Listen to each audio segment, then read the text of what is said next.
evening, friends. Let us start tonight's service by reciting the Sunday congregational prayer. The words will be shown on the screen. Let us now pray together. We offer our salutations to the all-loving being who endows all beings with consciousness. We meditate on the Lord, who is the origin of the universe. Lord, thou abidest in all, thou art all, thou assumest all forms. Thou art the origin and goal of all. Thou art the self of all. Thou art existence, knowledge, and bliss. Salutations unto thee. May the world be peaceful. May the wicked become gentle. May all creatures think of mutual welfare. May our minds be occupied with what is spiritual and abiding. May our hearts be immersed in selfless love for the Lord. Peace, peace, peace be unto all. Tonight's program concludes our fall guest lecture series. Swami Yogatmananda will return next week. We have a very distinguished speaker to close out our guest speaker program. She's a past speaker here at Vedanta Society, a professor by trade, also a very devoted devotee and devoted to Indian classical music and quite an accomplished singer as well. Her chosen topic tonight is one that should be of interest to everybody.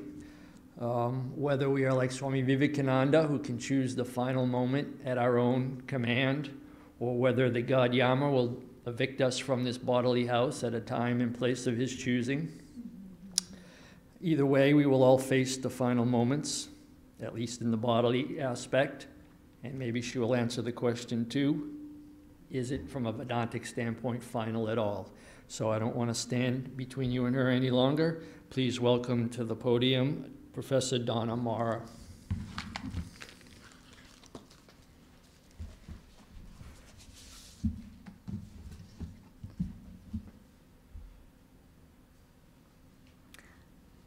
Hi, good evening, everybody. It's wonderful to see everyone here today. Thank you for coming. I see a lot of familiar faces, as well as some new people I haven't seen before. I used to live in Providence, and I was here at the center quite a lot for several years, and now I live in Arlington, Massachusetts. So I'm not here quite as much as I would maybe like to, but I'm here tonight, and I'm really glad to be able to share these ideas with you. And we're going to be talking about a topic that's a topic that people tend to avoid talking about. And they often even avoid thinking about. It's something that many people place way back in their consciousness, or even below their level of consciousness. That is, today we're going to be talking about death.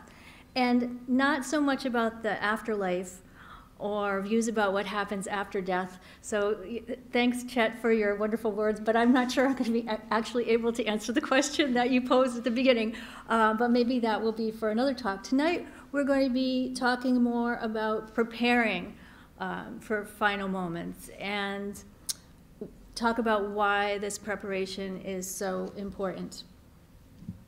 In talking about death, we first need to clarify the death of what, or the death of whom? And these are questions that we can ask ourselves in contemplation. Such simple questions can have deep answers. Swami Vivekananda said, "Life is another name for death, and death for life. One particular mode of manifestation is what we call life. Another particular mode of manifestation of the same thing is what we call death. When the wave rises on the top, it's life, and when it falls into the hollow, it is death." Sometime back, Swami Yogatmanandaji, who'll be coming back next week, he gave a talk with the title something like, "We are all marching toward death." And I thought, what a wonderful topic. It's kind of, it might scare some people away from wanting to come here and talk about it, but it was such a really great topic because it doesn't mince words, because indeed the culmination of this mortal life is death. And for those of us who are on a spiritual path, especially in the Vedantic tradition, it is what we're preparing for. As Swami Vivekananda said, stop not until the goal is reached. And that goal is the realization of God, or realization of the self, or oneness with the universe, however you want to frame it for yourself personally, reaching that in this mortal life. And so thinking about death is, in a sense, like a big reality check. It can help us to prioritize what's most important in our life and to not be lazy or passive about our spiritual practice and growth. That all said, facing final moments is not intended to be a sad topic or a morose topic. Rather, it's just like any other topic that relates to our spirituality. I think it can be discussed with a sense of equanimity, sensitivity, and even some lightheartedness, while recognizing the meaningfulness of our human lives. Still, it can be a difficult and challenging topic, because not only might we have feelings about our own mortality, we might have grieved, or we might actually be grieving the loss of a significant person in our lives. So talking about death can potentially hit a nerve, and it would be helpful even today just to be mindful of your own reactions and feelings. So today, first, I'm going to be talking about fear of death in general and how it relates to the spiritual journey. And then I'll be discussing 3 processes related to facing death that can perhaps help us along. Then we'll finish up by talking a little bit about, so first we'll talk about renunciation, which is one of the main processes. And then the other 2 we'll talk about are reconciliation and hope, and how this can assist us in facing death. And throughout the discussion today, I'll be weaving in some ideas and anecdotes from the lives of Sri Ramakrishna, Holy Mother, and Swami Vivekananda to help highlight some of the key points. So first, let's talk a little bit about fear of death, or what's called thanophobia. And so I'm a social scientist, right? I studied sociology in graduate school. I teach sociology courses. And so it's fascinating that there actually are some social and behavioral scientists who look at the consequences of people's fear of death. And according to behavioral scientists, people generally have to find ways to manage what they call the terror associated with fear of death. And people might do this in a variety of ways. 2 main ways that have been identified in which people cope with the terror of their own death, either consciously or unconsciously, but usually unconsciously, is to cling more tightly to their cultural normative beliefs and to act in ways that strengthen their own ego. In other words, people might seek to unconsciously might seek to act in ways that preserve their own sense of mortality, because they don't want to think about themselves as being dead. They want to think about themselves as living forever. And so they find ways to do this by, 1, puffing up the ego, and 2, really holding on to their cultural beliefs and creating a sense of us versus them in their own beliefs. And I know this is a little abstract, but if these ideas are interesting to you, started with the work of an anthropologist by the name of Ernest Becker, who won his book, Denial of Death, won the Pulitzer Prize back in the 70s. And there's also a social psychologist by the name of Sheldon Solomon, who's published many studies on this topic. So again, that explanation I just gave is a little abstract. So let me give you a couple of concrete examples. One example is that researchers have found that college basketball players score more points after being prompted with questions about death. It's kind of weird, right? So what they did basically was they, and this is what these researchers and a lot of their colleagues and other researchers following them have done, is to try to, give people, set up an experimental situation where they give people they ask them to fill out a survey, and one of the survey questions happens to be about, like, what are your feelings about death? That's just one of the surveys, they just stick it in there. And so they compare, like, behavior before and after. So they did this with college basketball players. They compared how many points they scored before they answered a question about death, and then after. And they found that the college basketball players, after answering a question about death out loud in an interactive interview, they scored 40% higher, 40% more points. And it's like, why is that? And what the researchers think is that it's because the basketball players are doing this to sort of reassert their self-esteem, to build themselves up, to give themselves a sense of immortality. Again, this is probably all at a very unconscious level. They don't realize they're doing it. And this is what the researchers think anyway. So, and this might seem kind of innocuous, right? Because this might seem innocuous because it's like, well, what's so bad about people scoring more points on the basketball floor, right? But sometimes the behavioral consequences are not so innocuous. For example, experimental studies have looked at the role of death anxiety in people's perceptions about people who are different from themselves. And they found that people who are prompted to think about their own death then subsequently make more negative evaluations of people who are from a different religion than their own. The idea is that, again, that fear of death makes people cling more tightly to their own beliefs and their own cultural norms or their own way of being, and then put down other people more strongly. So to me, it's really interesting, again, that behavioral scientists would even think to look at this topic. But one common criticism of this line of research is that it really focuses on how the fear of death affects human behavior. And there's not as much attention to how to actually help people reduce their fear of death, which to me would seem like that would be a really great thing to do, is if you could find ways so that people can cope with their own mortality better, that would be a good thing. And one general way of reducing death anxiety is through death education. And so for the past year or so, I've been teaching a college course called End of Life Issues and Perspectives. So it's a completely secular course, but it's fascinating to see how the students grow throughout the term.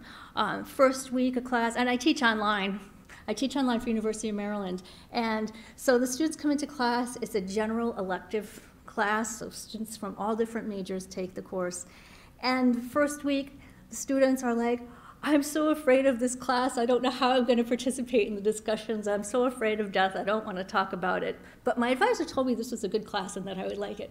So it's okay. Or some people come to the class and they'll say, you know, my mother just passed away, and I'm so sad. I don't know. I think this class is really going to hit a nerve for me.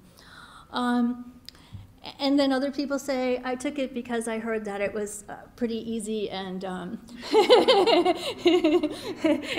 so it was highly recommended as a general, like I had to pick one more general elective and I heard this was easy, so, which is fine too. But anyway, the point is that throughout the course, over the course, you know, because every week we're talking about a different topic related to death, that the students get more and more comfortable. And they start, I mean, it's an academic course, right? So we're not just talking about personal feelings and everything, but issues will come up, for example, you know, about doing an advanced directive, or, you know, issues that come up with people about whether family members should be getting hospice care or palliative care or things like that. And they get so comfortable talking about these issues. And then they start talking about with their family members. Not prompted, it's not a requirement of the class, but say, you know, I decided to sit down with my spouse and talk about these things. And by the end of class, the end of the term, people are saying, wow, this was a really meaningful experience and very practical for me. I have to say, some people actually say, it has changed my life. Which, you know, when you hear that as a teacher, you think whether they, you know, it's anonymous, it's in the course evaluations, but when you read that in a course evaluations, you think, wow, okay, this is a good thing to be teaching. Anyway, that's all for the general population and for coming at this issue from a secular perspective. Now, for spiritual seekers, it's important, especially important, to examine one's own death anxiety. I just have to ask, I'm wondering, is there anyone here, you can raise your hand if you want, you don't have to, but is there anyone here who actually has overcome fear of death completely, and you know that you've overcome fear of death? Anybody? Okay, not me, I have my hand up, I don't mean myself. Is there anybody here who, if you could just raise your hand, who through your spiritual practice find that you have less fear of death? So, that's amazing, okay. And I also have to ask, is there anyone who, through their spiritual practice, actually has greater fear of death? And that's okay too.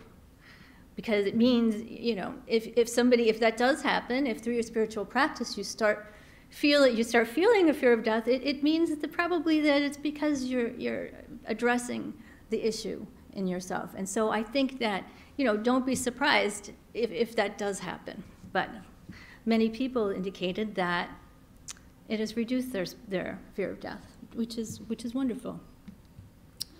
And perhaps some people have overcome fear of death quickly and completely, and maybe it'll happen to us. But my own experience is that acceptance of one's mortality tends to happen more like in waves. Learning often occurs gradually, and we have to absorb it deeply. Like so much learning, we might accept death on one level. Like we might, and Swami Yogamanandaji is always saying this, that we can think we know something on an intellectual level, but we really absorbed it. It's really two different things. So we might intellectually realize that and accept that we will at some point die in this human body, but we might find the thought more upsetting the more we analyze it. Or people often feel it more upsetting, death anxiety more upsetting, when there's a sudden shock. For example, if they've lost a loved one, when there's a death of an esteemed public figure, especially when he or she is about the same age as you are. I know that it's often a shock to people when you read in the news that someone that you don't know personally, but they've passed away, and you're, 35 years old, and that person was 35 years old. It can really come as a shock. When facing a serious illness, or when the shock and horror of a mass shooting in society, as what's happened recently, that can really just give people a shock that triggers the death anxiety. And all these shocks bring the reality of death close to us. And they can lead us to feel very emotionally and mentally discombobulated. And the feeling is different from, though it may be in conjunction with grief, the grief for the person or the people who have died. In other words, the shock isn't just the grief. In part, it's facing our own mortality. And so why is it important to face this existential fear? It's important because understanding death gives meaning to the life. By facing death and not repressing the anxiety, we can focus on what we need to do in each moment to make the most of this life. And in Vedanta, the ideal and culmination of this human life is to be thinking of God at the final moment. As stated in the Bhagavad Gita, chapter 8, Lord Krishna, the incarnation of God, tells Arjuna, the student warrior, and this is a quote from the Gita. There are all different English translations of it. A common one, the one that I have, is the one that was translated by Swami Prabhavananda and Christopher Isherwood. So there would probably be other translations that maybe give a different subtle feeling to it. But their translation is, at the hour of death, when a man leaves his body, he must depart with his consciousness absorbed in me. Then he will be united with me. Be certain of that. Whatever a man remembers at the last, when he is leaving the body, will be realized by him in the hereafter, because that will be what his mind has most constantly dwelt on during this life. And so we can think about what we should be doing now so that indeed we are thinking of God, however we personally imagine that God, or peace, or love for humanity in the final moments of human life. And even if one has an atheist orientation, it makes sense to have an experience that is as peaceful as possible in the final moments of human life. And since we don't really know when the final moment will come, we should aim to always be ready. And also, training the mind to always be ready for the final moment is really a lifelong project in itself. There's a new documentary out on the Dalai Lama. It's called The Last Dalai Lama ? Did anybody see that? It's The Last Dalai Lama. I don't know if it's actually, it's playing in town where I live soon. But I did get to see the trailer of it. And just watching the trailer, it was quite amazing. Because even in the trailer, it's really great when you go to, you're at the movies and you see the trailer, and the trailer is of, it's the Dalai Lama, and he's talking about death. So I was really, and the quote that he gave in the trailer was just so wonderful. So this is what the Dalai Lama said. He said, "At the end, in my last breathing, if my mind is clear, I am quite sure that while I am dying, I will remember about altruism for all sentient beings. But if an accident happens and I go down in the sea, I don't know." And then he laughs. So it's just like, so I thought that really brings us close to the rest of us. It's like, well, we think that we can prepare as much, we can do all these preparations for life, but what happens if our final moment happens like that in an instant? And, and even the Dalai Lama said, I don't know. Of course, then he laughed. So, he, as anything, he just takes everything sort of with a grain of salt and a lightheartedness. So the mind needs to become calm and clear. And it's not just about death also, it's also about the quality of our lives in the present. So one way to work on overcoming fear of death is through renunciation or non-attachment. And I don't know if you, at the beginning of the talk, I mentioned that we'd be talking about 3 different processes or qualities that could be helpful in facing final moments. And they are renunciation, reconciliation, and hope. So one way is through renunciation or non-attachment. So to keep a one-pointed mind at the time of death, one needs to be free of desires and free of attachments.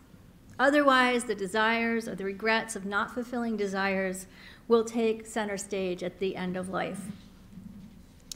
And renunciation can be characterized as rejecting selfishness in its various forms, while remaining loving, caring beings with our own individual personalities. It also means not holding on to the results of our actions, not having selfish expectations. We can view our actions as serving God, or for those who don't believe in a personal God, as serving the highest good, not ourselves. As Sri Ramakrishna often said, true renunciation is in the mind. The idea is to reduce selfishness. That is, the less selfish the person, the less attached the person is to the outcomes of his or her actions, the more peaceful the person. And diminishing the ego doesn't mean not having a personality. All the great saints and sages have had all their own unique personalities. So by renunciating, we are just still being ourselves, but we are working on giving up the fruits of our actions, serving other people without expectations. And Sri Ramakrishna told several different parables about renunciation. And as he did, there's a wonderful book called The Tales and Parables of Sri Ramakrishna, which is great.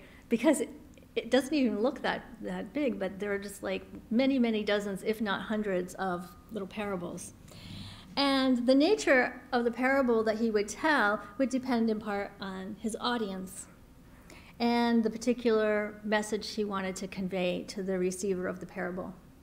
And many of these parables that he told give kind of a shock to wake the mind up and enable the person to look at his or her experience in a different way. So in one particular parable, this is called Not Until the Illusion Breaks. It's a parable about a young man who's contemplating renunciation. And he was contemplating renunciation, but he had a very strong attachment to his family. And he felt he couldn't follow a spiritual path because they needed him so much and because he was so important to them. So he felt a strong sense of obligation to them. And love and obligation so often get tied up together. His teacher wanted to jolt him into, this is in the parable, the teacher in the parable wanted to jolt this young man into seeing his relationships from a different perspective. So he gave the young man a pill, and he told the young man, swallow this pill at home. You will appear to be a corpse, but you will not lose consciousness. You will see and hear everything. So, yeah, you know this parable? You know this? Great, wonderful. So the young man took the pill, and he laid out on the ground like a corpse. And remember, of course, he just appears to be dead, but he can actually see and hear everything. And his family discovered him, and everybody began weeping and crying frantically, very upset. Then the young man's teacher, although they didn't know that he was the young man's teacher, but he happened to come by and asked what was going on. And the family members told the teacher that the young man, this family member of theirs, was dead. And the teacher told the family, no, he's not dead. I have a medicine that will cure him completely. And everybody is all excited. You know, they're no longer weeping, right? Because the teacher has this medicine that they can give. But the teacher continues, this medicine will work only if another person takes the medicine first, and then the young man must take the rest. And also, by the way, the person who takes the medicine first will die. I see he has so many dear relatives here. One of them will surely agree to take this medicine. And all at once, the weeping and crying stopped, and everybody sat quiet. The mother said, well, the young man's mother said, this is a big family. Suppose I die. You know, if she were going to take the medicine first, suppose I die, then who will look after the family? And the wife, who had just been crying, said, well, he has gone the way of the mortals. I have these young children. Who will look after them after I die? And that was really all the young man needed. He got up, he came back out of his fake death, and he came to see that the bond that he had imagined was not really as pure as what he had thought, and he felt free to do what he needed for his spiritual growth. It's not that he no longer cared about his family. Rather, he realized that there were definitely limits to their willingness to sacrifice for him, and this freed him from the bondage of thinking that he needed to do what they wanted him to do, and he was able to let go of this attachment to follow his spiritual path. And so while this parable is kind of shocking, it bears a clear message. Our social relationships often leave us in a tangled web. And it's really the nature of being human that we have all these different relationships. I mean, that's how we grow, it's how we develop character. And in this sense, the people in our lives are a great blessing.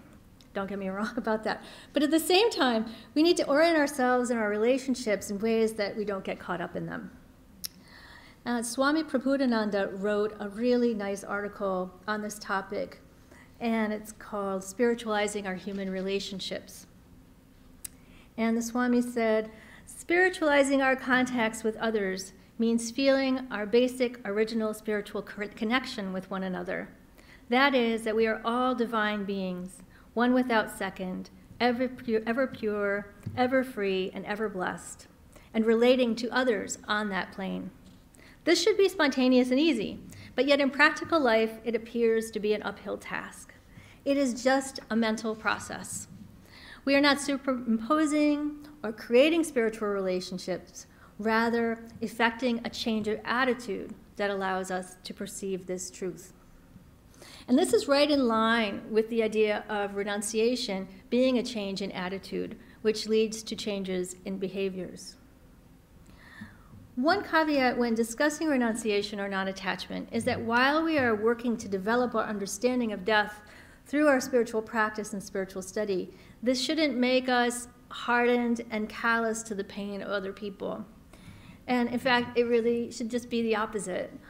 And we can see this exemplified in the life of Holy Mother, Sri Sarada Devi, who grieved she grieved herself in the loss of her husband, Sri Ramakrishna, and grieved with so many other people in their losses, people who turned to her as their mother. In a reminiscence, one of her devotees said, and this is just the devotee reporting what he or she, I can't remember the gender, he or she had witnessed. In the new house, the infant son of Maku, another niece of Mother, suddenly died of diphtheria, there being hardly any opportunity for medical treatment. When we heard the news, we hurried there. We found Maku's father, Nalini, and other relatives weeping bitterly.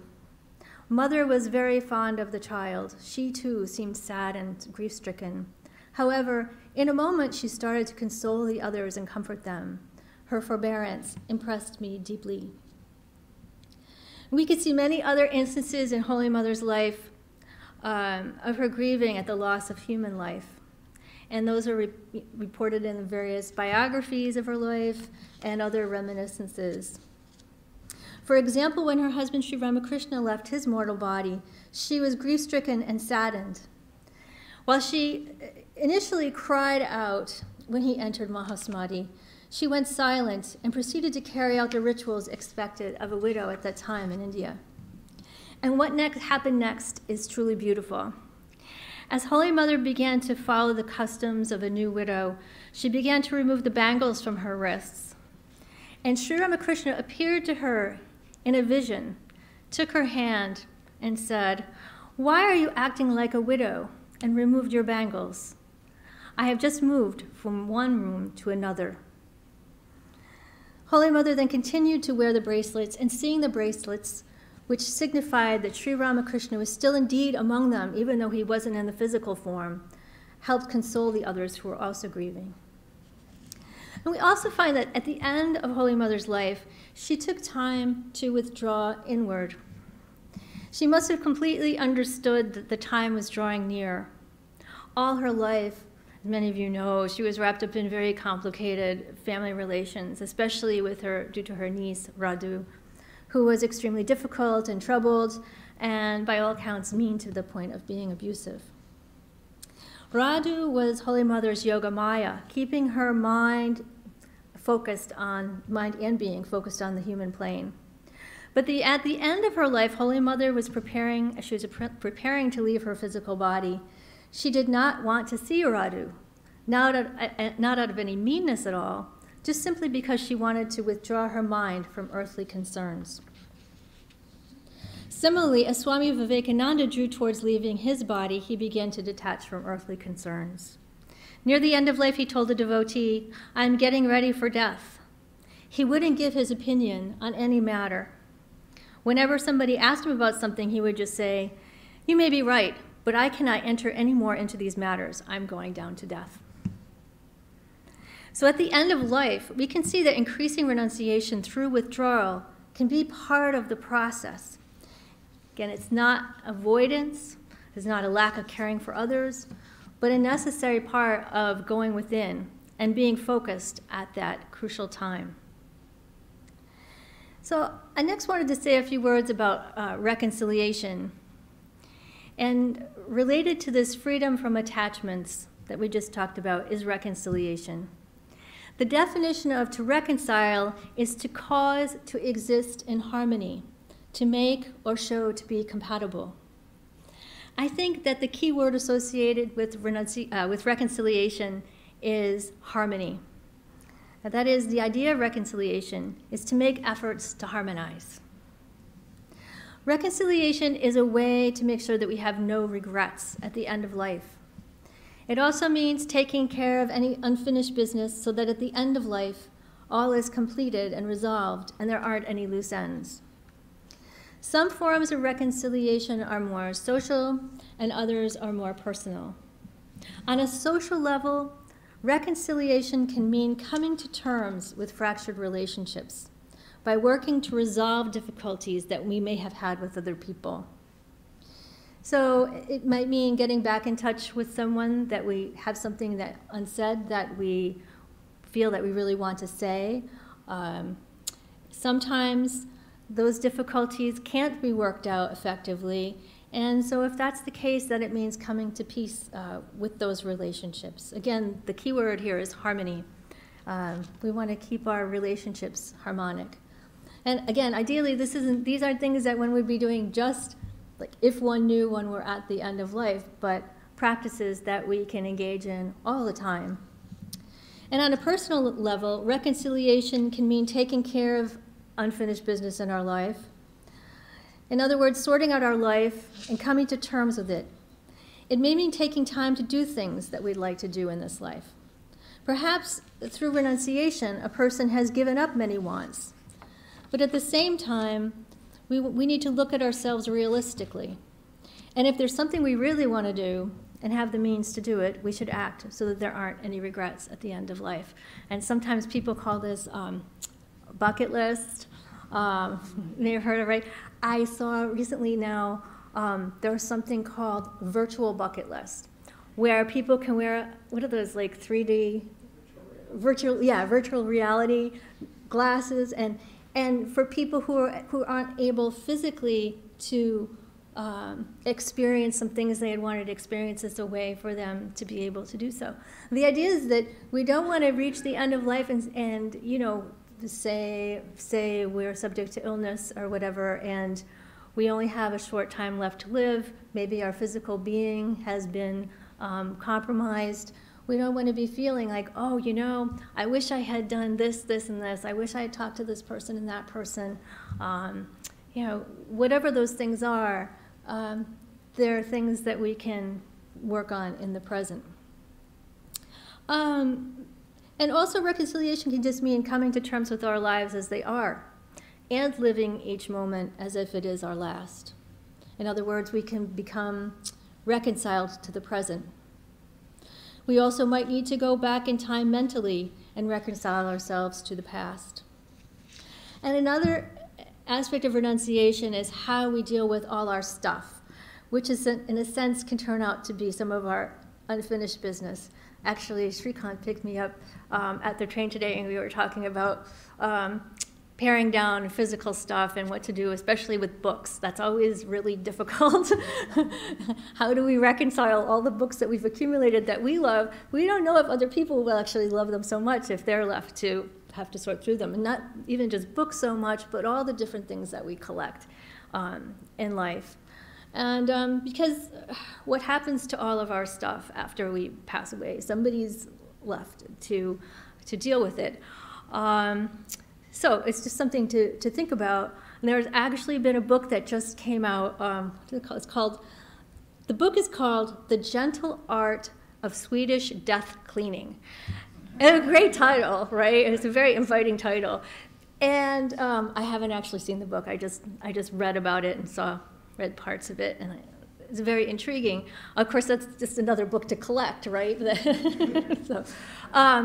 the idea is finding a way to meaningfully go through our stuff so that we only actually keep what's essential and what's meaningful to us. And maybe if we decide it's not so meaningful, is it something that someone else really wouldn't want to have to deal with later on? I'm just thinking, I mean, I know people who collect all sorts of different things. Actually, when I first was in graduate school, one of my undergraduate professors sent me a big box of sociology books, and it was just the greatest thing. I think he was sort of cleaning out his life in a sense. He knew he had retired. He retired from UMass Dartmouth. And he, was going through his things, and I guess I was maybe one of his few students that had gone on to graduate school, and he just sent me a big box of books out to Illinois, which was a great pleasure for me to receive. So it doesn't necessarily mean going through things just throwing them away. It could be that someone would really benefit from them a lot. And the final reconciliation is reconciliation to death itself. To sum up, the idea is to nurture an attitude of non-attachment so that in the final moments of life, whenever that happens, we're not consumed by things that we regret, things that we've left undone, and things we wish that we had done. And the third thing, again, renunciation, reconciliation. The third thing I wanted to talk a little bit about is hope. I really previously had been thinking of hope as equivalent to or very similar to desire. For example, like people say, oh, I hope it'll be sunny today. Or I hope I get to take a wonderful vacation. Or I hope my friends will come visit me. I hope I win this big prize. I hope my talk goes well. Whatever it is I might hope. It's really kind of like desire. And I think a lot of times in Vedanta, it is sort of presented as hope and desire as being very similar, or like wishful thinking. And in a way, so if you're wishful thinking and you have all these desires, it kind of goes against renunciation, right? But I think that we can conceptualize hope in a different way, and not as wishful thinking or desire, but instead as having an intent for something, having an openness for something, or openness to something that can ultimately bring fulfillment and peace. Hope can bring us a sense of possibility and thus cheerfulness. And we can hope for peace. We can hope for forbearance. They're not really wants. It's almost like hope can be sort of like a prayer. It's like, this is what I'm open to. This is my intention. May I get in line with that intention? And so perhaps for somebody who's really spiritually advanced, any form of hope might not actually be necessary. They wouldn't even need to hope for those things. They might not even interpret situations as being good or bad. They're just experiences, and the person is peaceful no matter what happens. But for most of us, life isn't really so much that way. So that's why I would like to, I also wanted to say, right, so we can also hope for whatever is the best for everyone. I always say, hope for the best. I think that's just, hope for the best. Hope, whatever the best is at the highest level, that's a really great hope to have. And having such hopes for other people can also, evoke the compassion within ourselves. And we can also hope for liberation. Again, we're hoping in this general way, which we're open to it, and we are putting ourselves in line with that. And so in hoping, we maybe can face whatever difficulties we have, face them more easily. And also we can replace worries or doubts or negative thinking with hope. So in this sense, hope can also increase our faith. And so I'd like to recast hope in this positive way.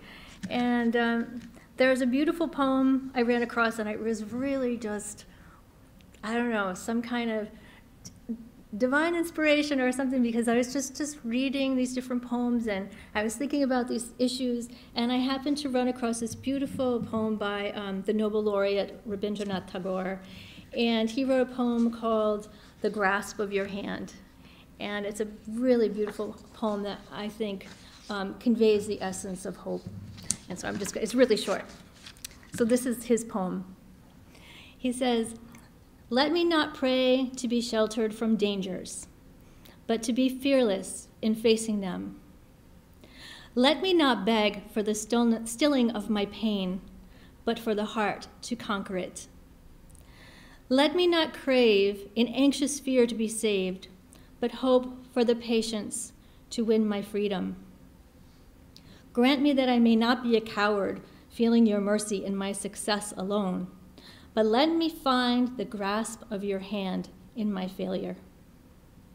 And so hope in this way is not a matter of wanting, but a matter of growing, taking responsibility for oneself, and being open to growth and guidance. And I just have a few more thoughts that I wanted to share with you to kind of sum things up here. And that is that the body and the mind are both in a constant state of change.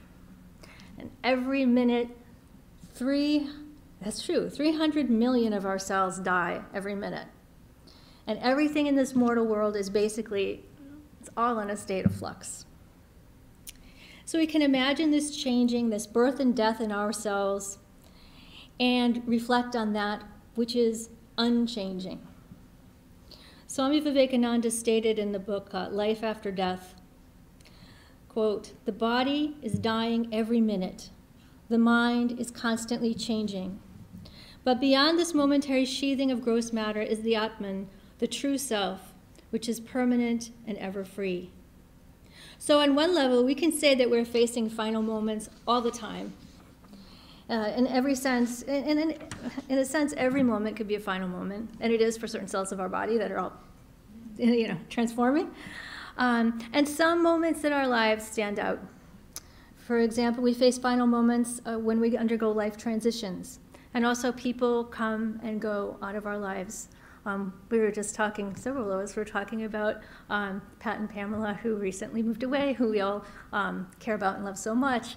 And it's a final moment. There's a state, they're still here, but it's a final moment for us, and for them also when they left.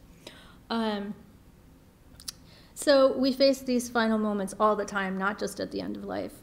And the practices of renunciation, reconciliation, and hope can help us prepare for them.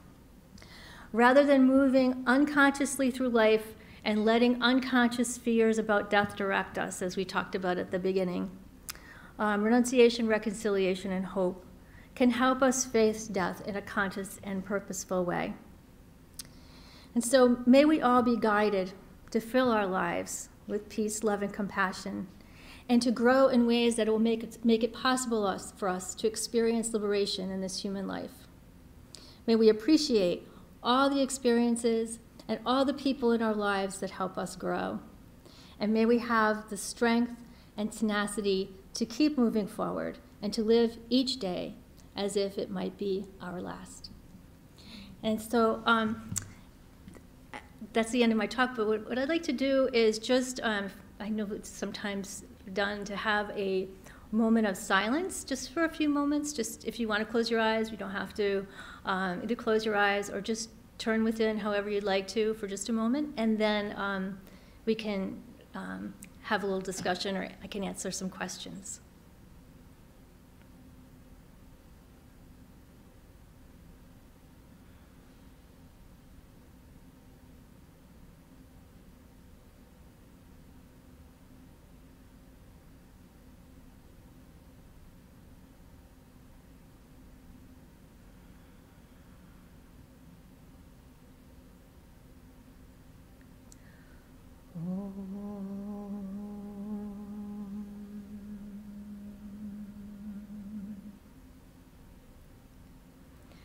So I would be happy to answer any questions that anyone has about the talk, or if anyone has anything that they would like to share, that would be great.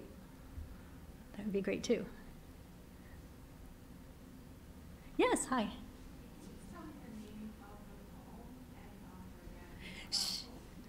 Yeah, it's called The Grasp of Your Hand, and so Cleon, do you happen to know what book of poem? I have it, but I don't have my references here. I don't know. I mean, I have it in my anthology, so which particular book is mine? Oh, okay. It's actually a companion Gitanjali. And it's not in that one, I think. Yeah, because that's what I was looking it up. That was like his most famous book of poems. Yeah. So, but it's called you can surely, if you type it in, if you Google it, it'll come up. That's a great thing. And the author's name is Rabindranath, Rabindranath.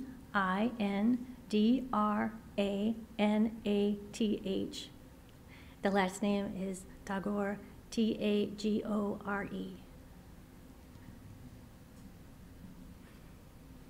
Hi, Teresa. Yes. Yes, it's just just to share that something that was very important in my life when my mom, when she was at her last moments last February, it was very helpful, I think, for her, but also for us, to let her go.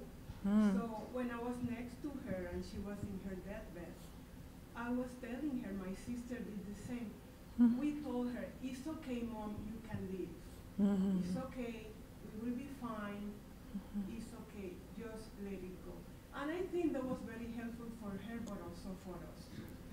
Right, because you were able to let go to the situation. You had the feeling that it was the right time, and that brought healing to the situation, and certainly also made it easier for your mom too, and all of you. Thank you for sharing that. Anyone else have a comment or a question? Okay. Well, thank you all very much. I really appreciate the opportunity to be here today. And I think, Chet, you were going to come up next? Okay. Great.